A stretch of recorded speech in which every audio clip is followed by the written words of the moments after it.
Bien, buenas tardes, bienvenidos a este encuentro de investigación y desarrollo, en donde tenemos una invitada de lujo hoy, la doctora María Paz Sánchez Amono, nos acompaña, ella nos va a hablar de un caso de éxito de las tejas del CEBE. Tenemos acá a la profesora Jessica Amador, profesora de las materias de investigación de mercado y de comportamiento del consumidor, y seguramente muchos de los alumnos que están llegando y empezando a entrar a la sala son alumnos de Jessie. Ella es la promotora y la gestora de este espacio, así que agradezco a ambas por esta posibilidad. Sé que ustedes tienen una conexión de trabajo ahí en conjunto, así que celebro esa unión y esa posibilidad de desarrollo. Y para los alumnos, si bien en la invitación ustedes tenían el CV de María Paz, de la doctora, quisiera decirles que ella es doctora en ingeniería, tiene una diplomatura en diseño y planificación del paisaje, es arquitecta, en experiencia es becaria postdoctoral del CONICET en CEBE, que es el Centro Experimental de la Vivienda Económica, del cual vamos a tratar el caso de éxito de las Tejas, y además ella trabaja en conjunto en un grupo de investigación y donde ella lidera este espacio justamente en el Centro Experimental de la Vivienda Económica. Así que le damos la bienvenida y la profe Jessie, si quiere tomar la palabra, me gustaría, por favor, que abra. Muchas gracias, Luciana. ¿Qué tal? Buenas tardes a todos. Un placer sumarme a este espacio, así que agradezco mucho la presentación y la invitación, así que bueno, espero que sea una jornada de su interés. Sí, igualmente. También me sumo a las palabras de Luciana, la de María Paz, ¿sí? Primero, bueno, María Paz, que estamos muy agradecidos por brindarnos este espacio en tu agenda. Estos últimos días, ¿no? He tenido el placer de conocer tu trabajo de cerca y también parte de las actividades que se dedica hoy el CEBE, así que la verdad es que estamos muy ansiosos por escucharte y porque compartes toda tu experiencia laboral dentro del instituto, del centro y también la personal, ¿no? Que también eso sirve muchísimo para los alumnos que hoy nos están escuchando. ¿Sí? Bárbaro, sí. Muchas gracias, Jessica, porque bueno, eso fue el nexo. Con Jessica estamos compartiendo juntas un espacio de trabajo, un espacio de mentoreo que es el Live Teams, organizado por el MinSIT, por CONICET, por Startup Weekend, así que bueno, estamos ahí dando nuestros pasos con el proyecto de las Tejas y aprendiendo un montón, ¿no? Estos espacios de trabajo donde se interrelacionan muchas disciplinas, nos están capacitando y bueno, felices de esta experiencia. Qué bueno, Sí, igualmente. buenísimo, buenísimo, me encanta. Vuelvo a reiterar el agradecimiento, María Paz, por el espacio, y aquí los alumnos que nos acompañan, que seguramente son en su mayoría de marketing, ellos saben la importancia que tiene para nosotros lo que tiene relación no solamente con investigación de mercado, sino con investigación y desarrollo, ¿no? Esto que es previo al lanzamiento de un producto, que tiene que ver con la vinculación con el cliente, con entender qué se quiere, y además con hacer propio o con apropiarse las tendencias, ¿no? Las tendencias de sustentabilidad, que hoy sabemos que lo sustentable es un factor de competitividad, y es importante que en todas las profesiones se tenga en cuenta, pero no solo porque permite ser más competitivos, sino porque lo estamos necesitando los seres humanos, ¿no? Sí, así es, como sociedad estamos necesitando ese cambio, ¿no? Esa reflexión, ese tomar conciencia y empezar a generar hábitos desde nuestra cotidianeidad y bueno, la verdad que sí que es importante sumarlo, así que bueno, espero que esto sea como un pantallazo general, un poco contarles también, bueno, la experiencia en el camino transcurrido, porque, digamos, obviamente también al ser becario uno en cierta forma es estudiante de vuelta, ¿no? Porque uno se recibe, pero sigue aprendiendo y sigue nutriéndose a lo largo de los años, así que bueno, espero que les sirva también conocer un poco esto. Muy bien. Perfecto. Es de ustedes. Bueno, ¿comienzo nomás? Sí, María Paz, compartir la pantalla, yo te Perfecto. confirmo. Bueno, ustedes me avisan si ahí se ve, perfecto. están viendo. Bueno, quiero bajar esto para que no tape esta parte. Ay. Listo. Bueno, yo les voy a contar un poco de manera general lo que venimos trabajando en SEBE desde el área nuevos materiales, ¿sí? Es una de las 6 áreas que tiene SEBE. Trabajamos a partir de residuos tanto urbanos como agroindustriales, y bueno, acá tenemos las primeras imágenes de todos los componentes que voy a ir contándoles. Bueno, el Centro Experimental de la Vivienda Económica es un instituto de CONICET, ¿sí? Hace 50 años que existe este instituto, se encuentra en Villa Siburo. Esta es una imagen del ingreso de nuestro predio, que ocupa aproximadamente una manzana. Y bueno, estos son mis compañeros con los cuales trabajo en el área. Trabajamos arquitectos, químicos y una diseñadora industrial, donde bueno, trabajamos en conjunto y cada uno aporta desde su disciplina. SEBE es un instituto que tiene doble dependencia. En primer lugar, depende de CONICET, y por el otro lado depende de AVE, que es la Asociación de la Vivienda Económica, que funciona dentro del predio de SEBE, y es una asociación sin fines de lucro, ¿sí? Que se encarga, bueno, de las problemáticas de hábitat, ¿sí? De colaborar también un poco con la gente del barrio que está en situaciones de déficit habitacional. Esta es un poco también contarles cuál es la misión que tiene AVE, siempre aportar a la temática del hábitat, desde el desarrollo, el trabajo, todo tiene que ver con la construcción y hacerlo de manera integrada, ¿no? Reforzando también los valores de la justicia, la solidaridad, para que el beneficio sea equitativo para todos los habitantes de la sociedad. Ese es un poco el lema que tiene nuestra institución. Y acá les voy a pedir que abran los micrófonos, o si no me cuentan por el chat, y Jessica, por favor, me lees, que para romper un poco el hielo, quiero que me cuenten ustedes qué ven en estas imágenes o qué les llama la atención, qué me pueden decir, cómo se encuentra la naturaleza en las imágenes, cómo se encuentran las personas en estas imágenes, ¿qué es lo que ven? Ahí les hice como un collage de varias obras de 2 artistas, uno local y uno internacional. Así que bueno, espero que me cuenten. Sí. Están comentando ahí los chicos y te están diciendo contaminación, que se ve mucha basura, ¿sí? ¿Y cómo una naturaleza perdida. Bien, naturaleza perdida. ¿Y cómo se encuentra la gente que está acá en la imagen, en esa que parece que están flotando, ¿sí? ¿Cómo se encuentra esa gente? ¿Bien, mal? ¿Cómo la ven que está? Saturación, dicen como palabra. Muy buena palabra. Sí. Las personas como que se ven ahogadas en la basura, por ejemplo. Exactamente, ahogadas en la basura, ¿sí? Esa era la palabra. Que los mismos humanos son lo que desarrollan, ¿no? Los que crean la basura, ¿no? Así la contaminación. Sí, así ahí es. Ahí pueden cada uno habilitar su micrófono para decirlo, ya que aprovechemos que no somos tantos, y pueden desmutearse solos.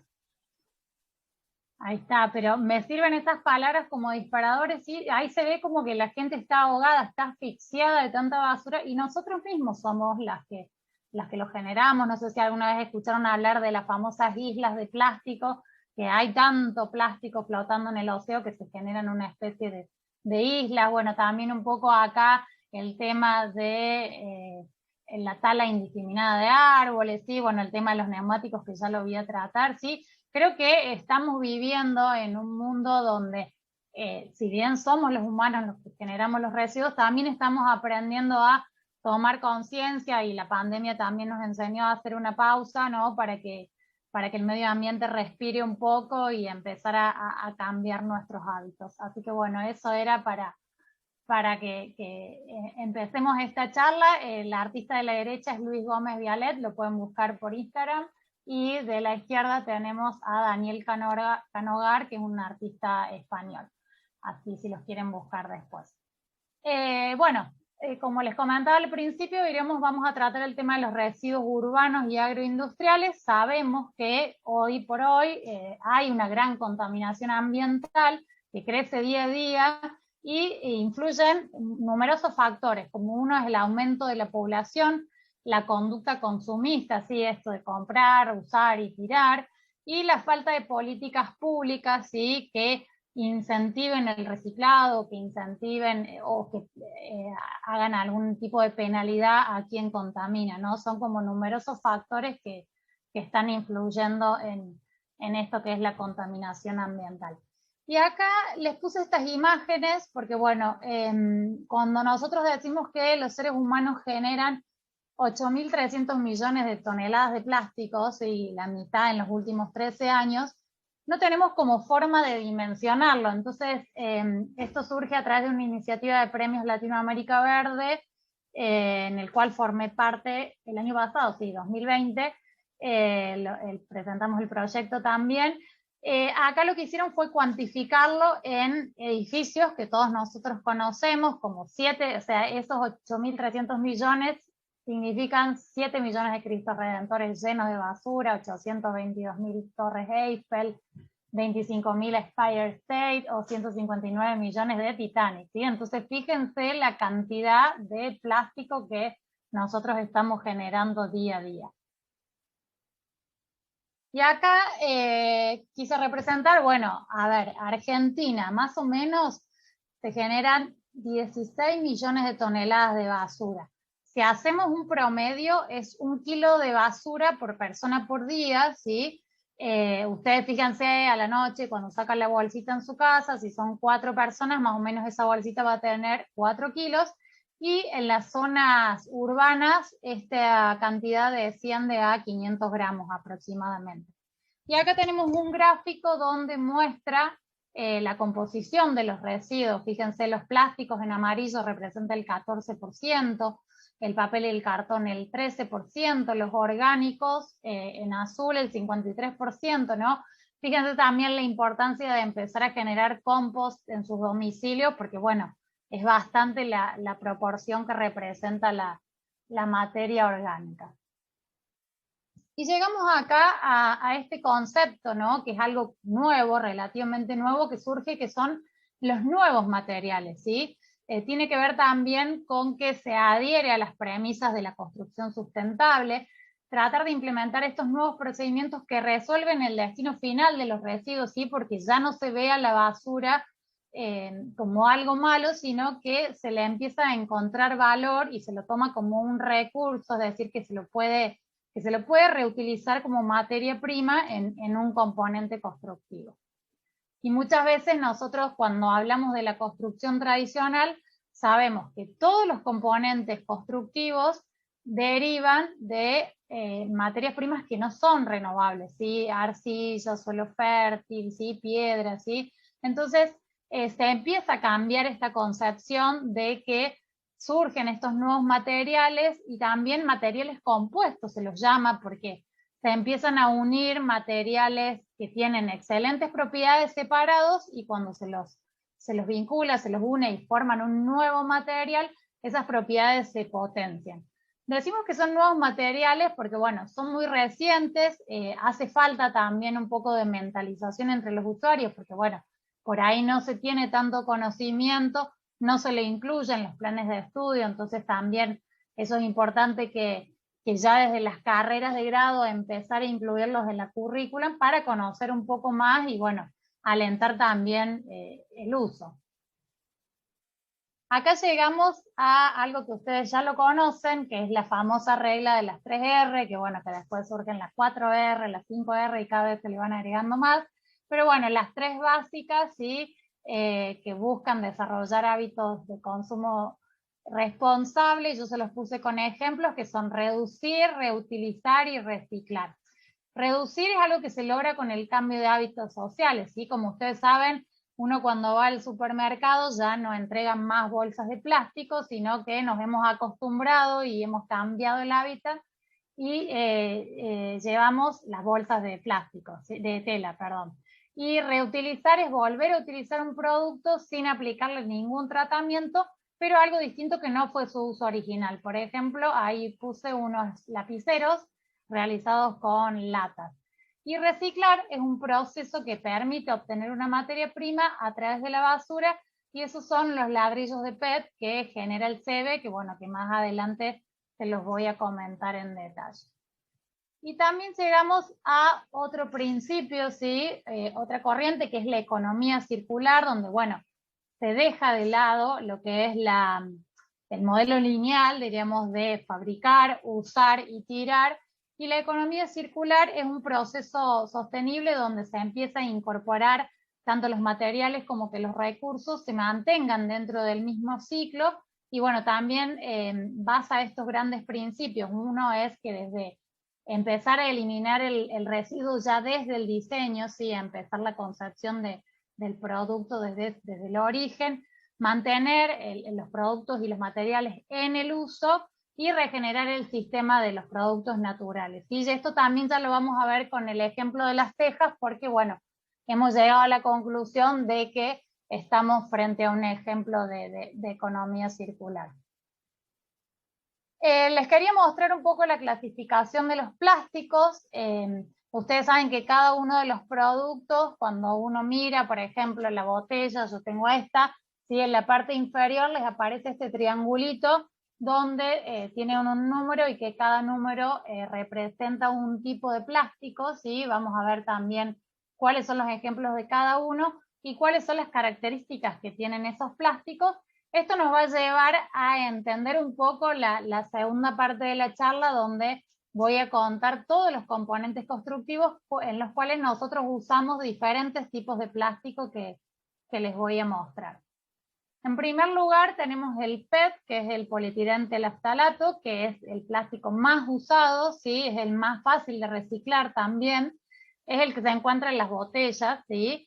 Ya hay muchísimas empresas, ¿no? Como Coca-Cola, que han empezado, Bonaqua, ¿sí? Han empezado a incluir en sus etiquetas esta propaganda o esta estrategia de marketing. Esta botella está hecha de PET reciclado, ¿sí? Entonces empiezan a implementar estas estrategias.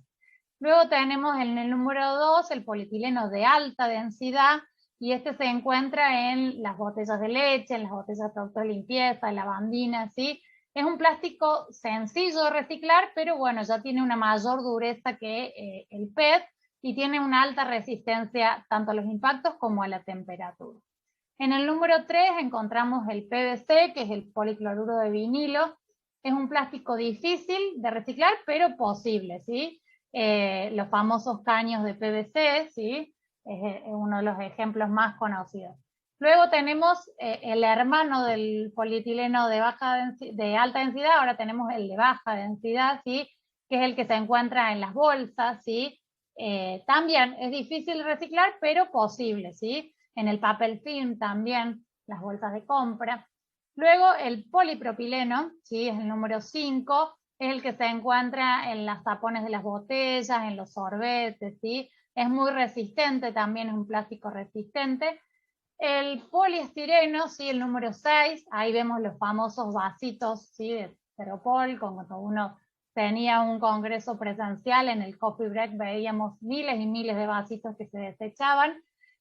Bueno, también es un plástico que se puede reciclar. Y por último, en el número 7 se incluye una mezcla de plásticos, sí, que por ahí es difícil determinar la composición, pero se utiliza más que todo en algunos objetos de bebés, como son mamaderas, termos, chupetes, ¿sí? Es un plástico ya bastante difícil de reciclar. Bueno, ¿qué pasa con esta gran cantidad de residuos, ¿no? Que decíamos que se genera 1 kilo por persona por habitante? Y si nosotros tomamos el 100% de estos residuos, solamente se está aprovechando el 10%, del 70% recuperable, solo el 10%. Y el resto va a parar a 2 modos de eliminación, ¿sí? Uno son los vertederos controlados y otros son los basurales a cielo abierto, ¿sí? Yo les voy a contar un poco de los dos.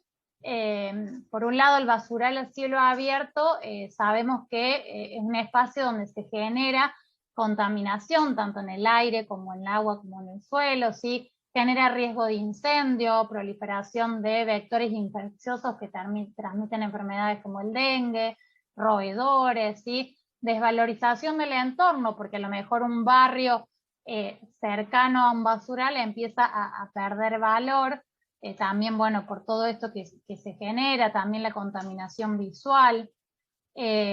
Córdoba se hizo un relevamiento, el diario La Voz del Interior hizo un relevamiento de dónde se encontraban estos microbasurales a cielo abierto. Por ahí son barrios fuera de circunvalación que no cuentan con la recolección, ¿sí?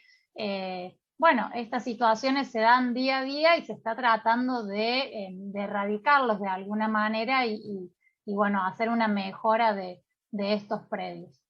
Y por el otro lado también tenemos el relleno sanitario, ¿sí? Que ya es un espacio donde se tiene un control de los residuos. Acá se observa, por ejemplo, cómo se disponen los residuos, ¿sí? Se utilizan fosas, se van depositando la basura en diferentes fosas. A medida que se llena una, se pasa a la fosa siguiente.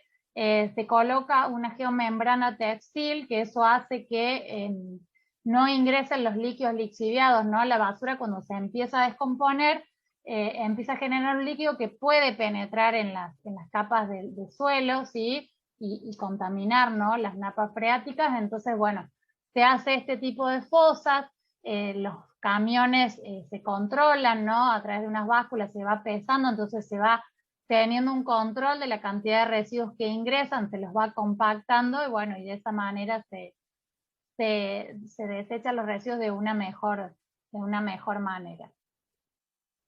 Acá tenemos un poco los años, las semanas, los años que demoran todos los tipos de desechos en degradarse, ¿sí? Creo que cuando sepamos cuánto dura cada uno de los elementos que les voy a mencionar, creo que vamos a tomar conciencia, ¿no? Cuando uno tira una latita en la calle, dice, no, total es una latita, pero bueno, fíjense, el papel entre 6 y 20 semanas, las latas entre 10 y 100 años, las bolsas entre 20 y 100 años, los NFU, que significan los neumáticos fuera de uso, demoran 600 años aproximadamente en degradarse, el plástico 500 años y duran más si están enterrados, y las pilas 1000 años. Entonces, creo que esto también son cifras que nos llaman la atención y bueno, nos hacen tomar conciencia a la hora de pensar dónde voy a tirar mi residuo. Entonces nosotros decimos que, bueno, la reutilización y el reciclado son nuestra meta. Hay una frase que dijo el fundador de SEBE, que la basura es un problema y la vivienda una necesidad. Entonces, ¿por qué no comenzar a darle otro valor a los residuos y como yo decía, empezarlo a transformarlo y utilizarlo como un recurso? ¿Cómo se genera el aprovechamiento de estos residuos? Diríamos, pasan por es un proceso, diríamos, muy largo, ¿no? Que incluye todo un estudio, ¿no? Porque no es que yo tomo un residuo y ahí nomás elaboro un componente constructivo. Se hace como un estudio de optimización del producto y del proceso, se analiza cuál es su viabilidad de aplicación, si se encuentra en grandes cantidades, qué propiedades técnicas tiene ese residuo, si yo lo puedo utilizar. Se empieza como a diagramar un componente constructivo al cual también va a pasar por una serie de ensayos, tanto físicos, químicos, mecánicos, ¿sí?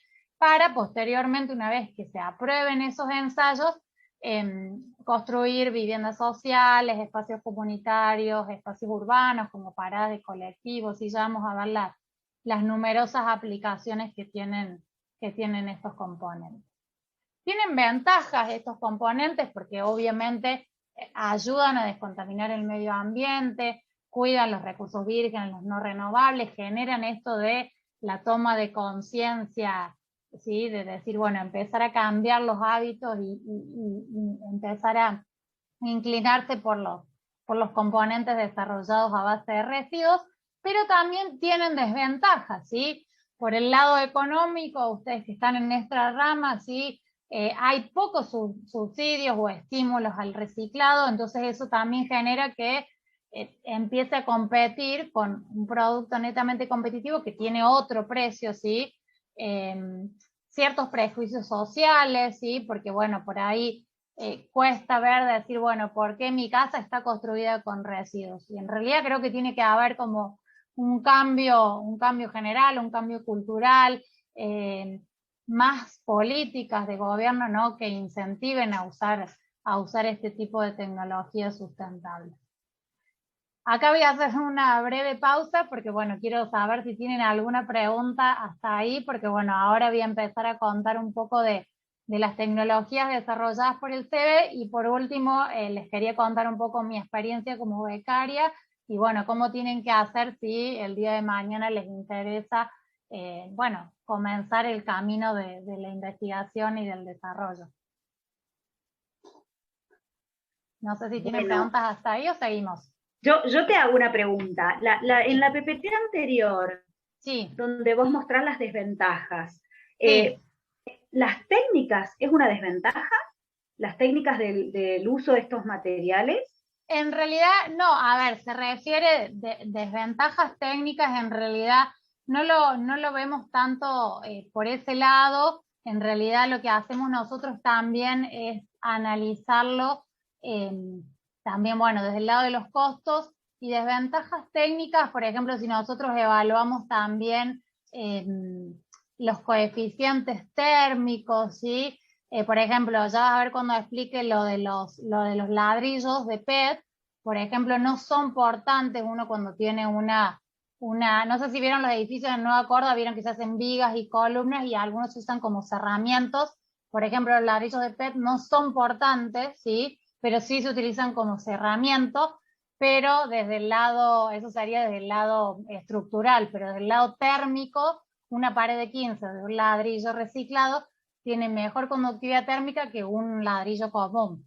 Eso ya te lo voy a mostrar un poco con los ejemplos. O sea, estructuralmente hay algunas limitaciones, pero bueno, tiene otra ventaja por el otro lado.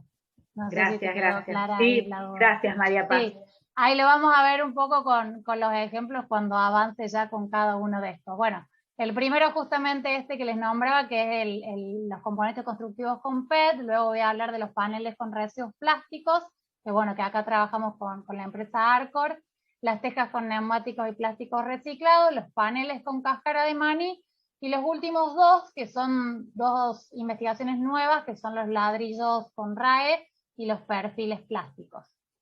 Bueno, estos son los componentes constructivos con PET, que, bueno, como les decía, el polietileno tereftalato de las botellas se tritura, ¿sí? En una máquina, en un molino triturador que tenemos en CEBE, y comienza el desarrollo del componente. Bueno, esto se mezcla con cemento también, y se han obtenido ladrillos, bloques de muro y bloques para techo, ¿sí? Acá tenemos como una ventaja comparativa, una comparativa, digo, entre las ventajas y las desventajas entre un ladrillo de materiales reciclados y un ladrillo de barro cocido. Eso que les decía, que tiene mejor aislación térmica. Yo con un ladrillo, una pared de 15 de un ladrillo de PET, equivalo la conductividad térmica a una pared de 30 del de barro cocido, ¿sí? Entonces ahí voy a tener un poco de ahorro en la mezcla, ¿sí? Ahorro en la rapidez de ejecución. Sabemos que el de barro cocido, diríamos, es algo que está totalmente aceptado, que bueno, que se utiliza bastante, pero bueno, tiene como desventaja que consume tierra fértil, utiliza mano de obra informal, se utiliza la leña de desmonte, ¿sí? Y bueno, decimos que el precio del ladrillo de PET es más elevado porque, bueno, nosotros también siempre hemos hecho los cálculos con personal que trabaja en el CEBE, con personal que está en blanco, ¿sí? Bueno, con ciertas características que influyen a la hora de determinar un precio. Bueno, acá no los quiero marear tanto con estos datos más técnicos, pero sí decirles que el ladrillo de PET pesa 1,4 kg contra un ladrillo tradicional que pesa 2,5 kg aproximadamente. Así que bueno, esa es una de las grandes tecnologías que tiene CEBE.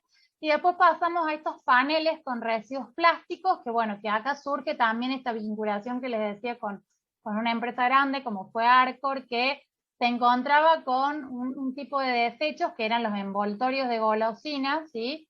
Que desechaban 200 toneladas al mes. Tiene una ventaja que es un desecho limpio, ¿sí? que no ingresó, diríamos, al ciclo productivo, entonces no había que recolectarlo. Y como desventaja, es un residuo bastante heterogéneo porque tiene una tinta superficial de aluminio, ¿sí? Porque, bueno, propia de la impresión de la etiqueta. Pero bueno, se analizó qué se podía hacer con este residuo, entonces, bueno, se lo comenzó a triturar. Es ahí la primera fotografía que ven, es uno de los molinos de CEBE. y se lo empezó a mezclar con una resina, ¿sí? Ahí ven uno de nuestros químicos trabajando, ¿sí? Con toda la protección, ¿sí?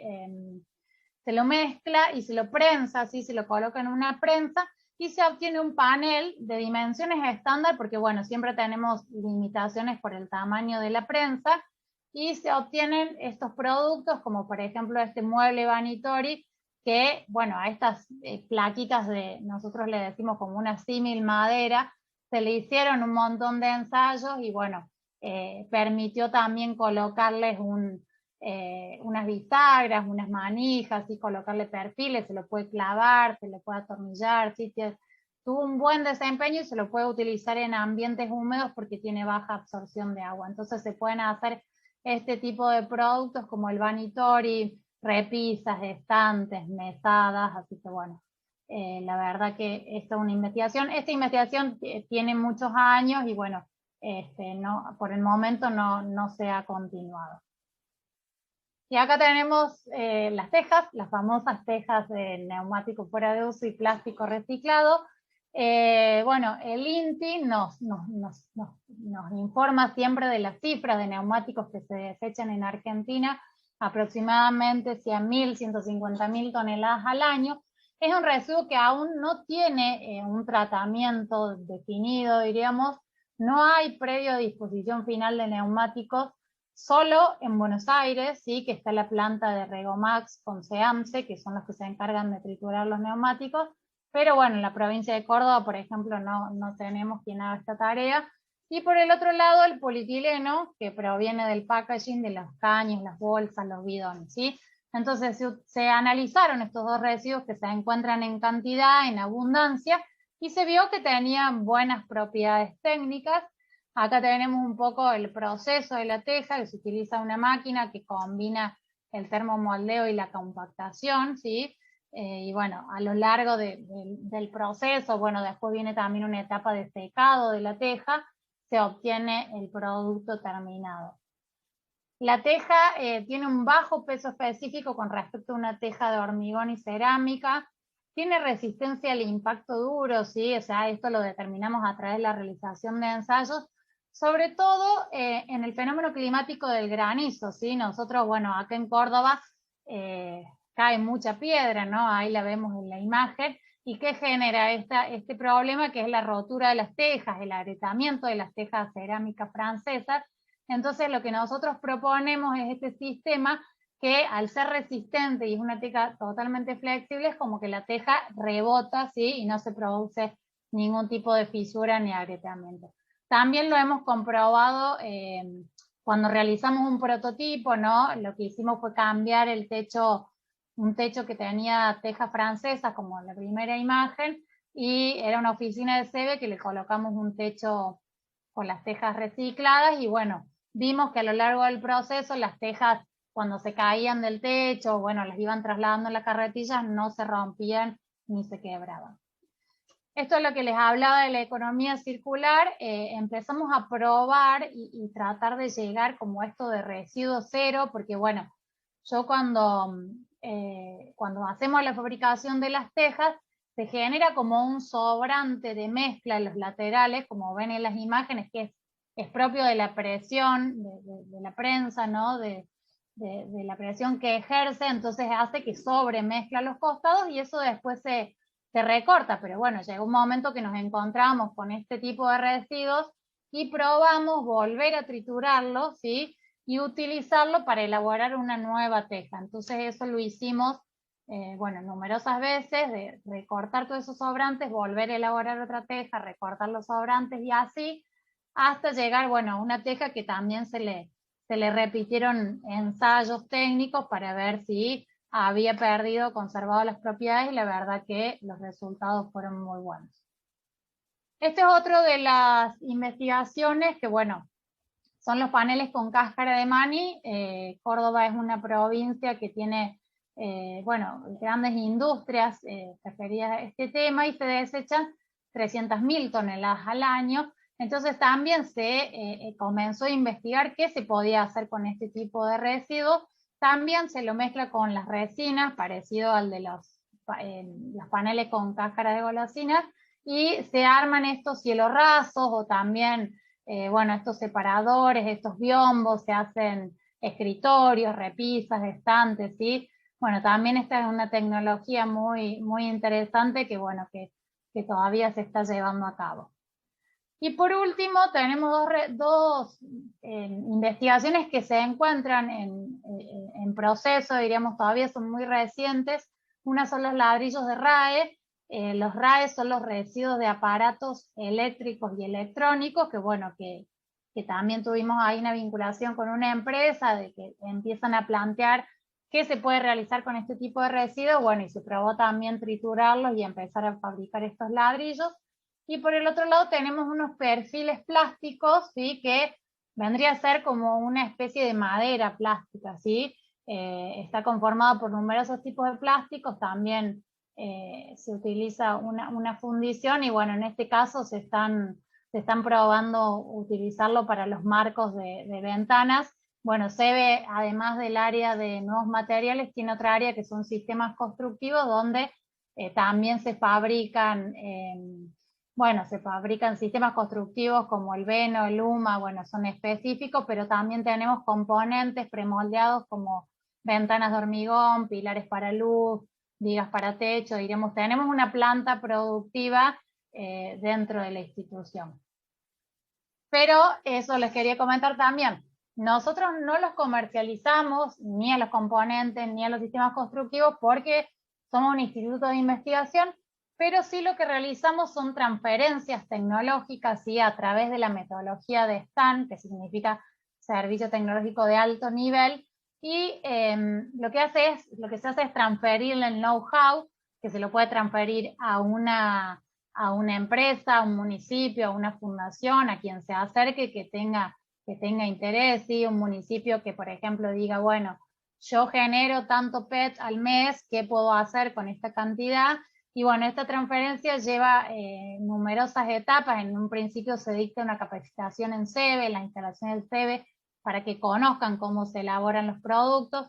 Se los asesora en la compra de la maquinaria, en adecuar el lugar, es decir, un galpón donde se va a realizar el emprendimiento de desarrollo de estos componentes. Después también hay una segunda instancia de formación ya en la propia planta, por ejemplo, hagamos un municipio, ¿sí? Que ya compró la maquinaria y se los acompaña, ¿no? A lo largo de toda la puesta en marcha del emprendimiento, se verifica, se hace control de calidad y se le hace ensayos a los productos que van elaborando y bueno, se hace este seguimiento, ¿sí? Se monitorea el emprendimiento para verificar que lo vayan realizando de manera correcta. Entonces, bueno, también se han realizado convenios de transferencia, por ejemplo, con el Ministerio de Desarrollo Social, cuando fueron las inundaciones en La Plata, se hizo un programa que se llamaba Ellas Hacen, donde se capacitó a las mujeres de que, bueno, de que puedan ellas mismas construir sus viviendas.